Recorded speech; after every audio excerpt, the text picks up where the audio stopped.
بسم اللہ الرحمن الرحیم۔ السلام علیکم، آپ دیکھ رہے ہیں الف نیوز اور میں ہوں آپ کے ساتھ ماجد علی۔ شامل کرتے ہیں پاکستان اور دنیا بھر سے بریکنگ نیوز ہیڈ لائنز۔ روسی سڑکوں پر جوہری ہتھیاروں کی نمائش، نیٹو نے یوکرین فوج بھیجی تو ایٹمی جنگ ہوگی، روسی صدر ولادیمیر پوٹن نے خبردار کر دیا۔ روسی صدر ولادیمیر پوٹن کا کہنا ہے کہ روس یورپ پر حملہ نہیں کرنے جا رہا۔ صدر پوٹن نے اس کو ایک بیکار خیال قرار دے دیا۔ ان کا کہنا تھا کہ وہ یورپ جھوٹ بول رہے ہیں۔ دوسری طرف روس نے اپنے جوہری ہتھیاروں کی نقل و حرکت شروع کر دی۔ اس سڑکوں پر ایٹمی ہتھیاروں کے ٹرک نظر آ رہے ہیں۔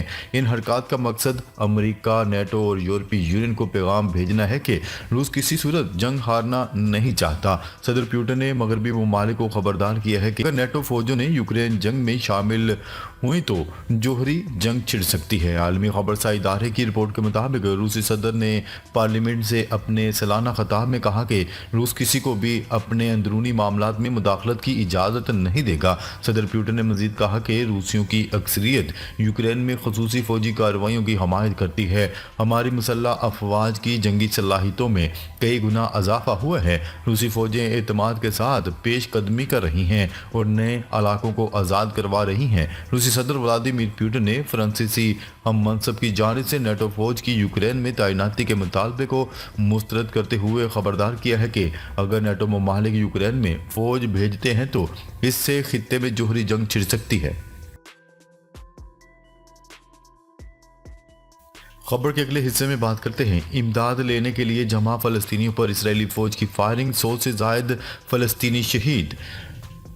غزہ میں امداد لینے کے لیے میدان میں جمع ہونے والے فلسطینی خواتین اور بچوں پر اسرائیلی فوج کی اندھادھند فائرنگ میں 104 افراد شہید اور 760 زخمی ہو گئے۔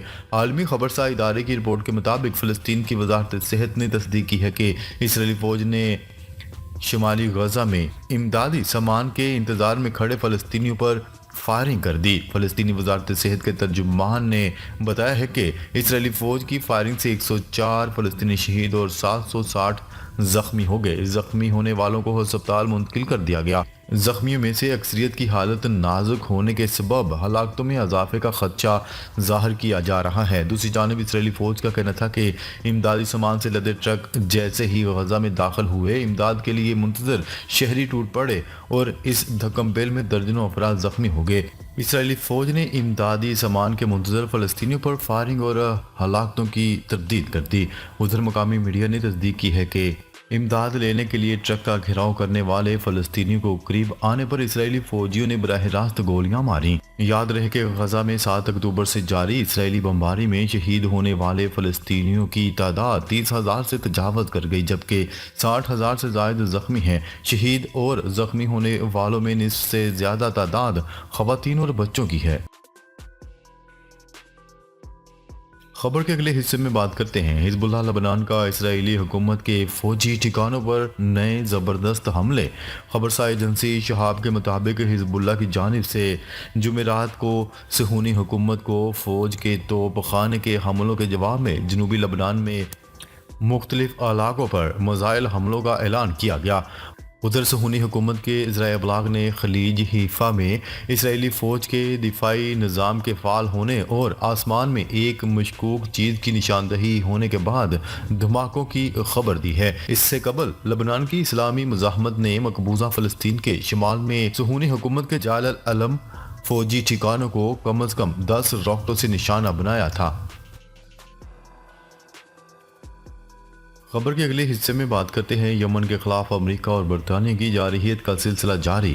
عالمی خبرساں ادارے کی رپورٹ کے مطابق امریکہ اور برطانیہ کی جارحیت کے پسند اتحاد نے جمعرات کی شام مغربی یمن کے الحدیدہ صوبے پر پھر حملے کیے۔ یمنی ذرائع ابلاغ نے بتایا ہے کہ امریکہ اور برطانیہ کے جنگی طیاروں نے مغربی یمن کے الحدیدہ صوبے میں واقع الدھیمی ضلع کے 2 علاقوں پر حملے کیے۔ یمنی فوج نے غزہ کی پٹی میں فلسطینی قوم کی مزاحمت کی حمایت میں بحیرہ احمر اور آبنائے باب المندب میں مقبوضہ علاقوں کی طرف جانے والے متعدد صہیونی بحری جہازوں کو نشانہ بنایا ہے۔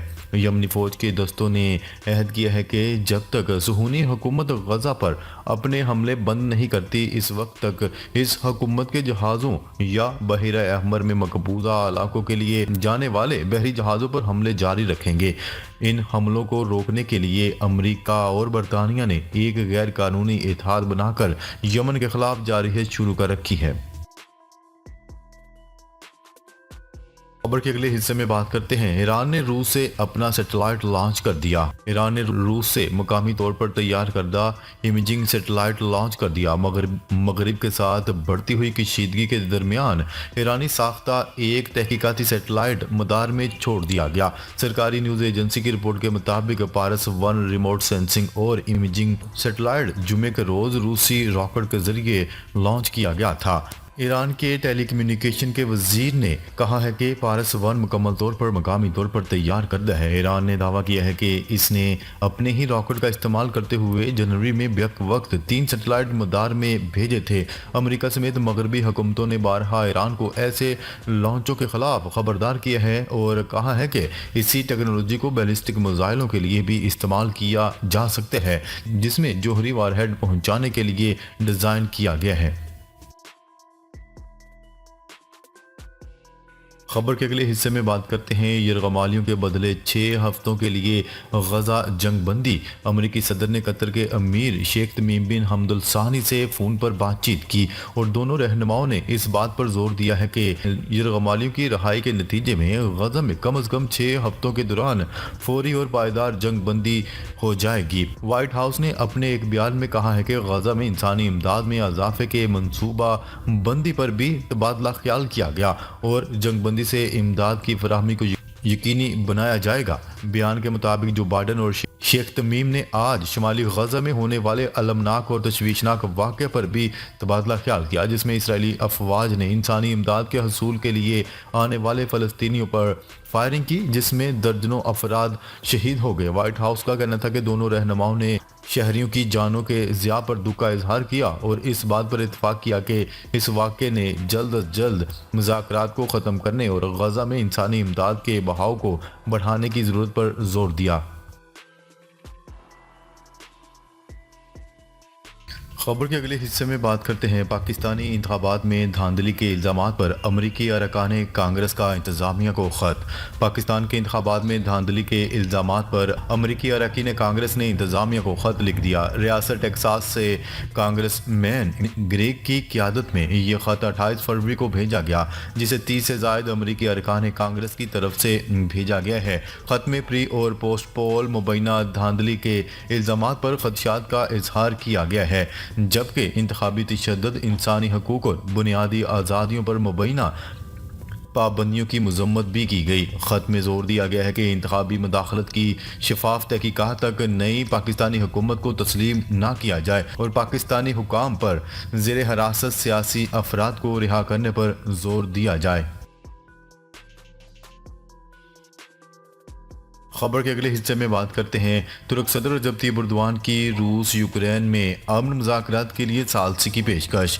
ترکیہ کے صدر رجب طیب اردوان کا کہنا ہے کہ ان کا ملک روس اور یوکرین کے درمیان امن مذاکرات کے لیے ثالث کے طور پر کام کرنے کے لیے تیار ہے۔ غیر ملکی خبرساز ادارے کی رپورٹ کے مطابق روسی وزیر خارجہ سرگئی لاروف کے دورہ ترکیہ اور اناطولیہ ڈپلومیسی فورم کے موقع پر انہوں نے کہا ہے کہ یوکرین جنگ کے منصفانہ اور دیر پا حل کے لیے سفارت کاری اور بات چیت کو موقع دیا جانا چاہیے۔ ترک صدر نے کہا کہ اس مقصد کو حاصل کرنے کے لیے ہر ممکنہ راستے سے اعلیٰ ترین سطح پر سفارتی ذرائع کا استعمال بہت اہمیت کا حامل ہے۔ البانیہ میں یوکرین جنوب مشرقی یورپ سربراہی اجلاس کے ویڈیو پیغام میں ترک صدر نے کہا کہ روس اور یوکرین کو ایک دوسرے کے قریب لانے اور پرامن مذاکرات کی کوششیں ناکافی ہیں۔ انہوں نے یوکرین کی آزادی، خود مختاری، سلامتی اور علاقائی سالمیت کی حمایت کا اعادہ کرتے ہوئے کہا ہے کہ وہ یوکرین کے صدر ولادیمیر زیلنسکی کے 10 نکاتی امن فارمولے کے اصولی طور پر حمایت کرتے ہیں۔ ناظرین، اب تک کے لیے اتنا ہی۔ مزید خبریں لے کر بہت جلد آپ کی خدمت میں حاضر ہوں گے۔ تب تک کے لیے اپنا خیال رکھیے گا۔ اللہ نے کے بعد